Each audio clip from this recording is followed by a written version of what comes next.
Hello sir, magandang gabi. Ready to ship na itong order natin sir ng mga personalized na foldings at saka mga cockbox. Papunta dyan sa inyo sa Manuyud, Negros Oriental. Ayan. Ito yung folding natin sir, sa loob. Ito yung folding natin. Tapos yung mga lock natin is mga buckle na. Yan, mga buckle ito. May mga support na rin. Yan. May mga support na rin sa kada gilid. Ito mga folding natin.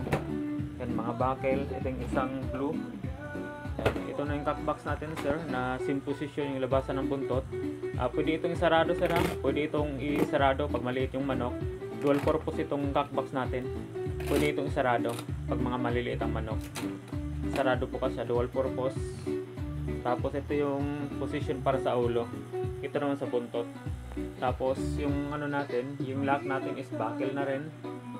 Tapos may PVC tayo na hawakan para hindi masakit sa kamay. Yan. So sir, ready to ship na ito dyan. Papunta dyan sa Manuyud, Negros Oriental.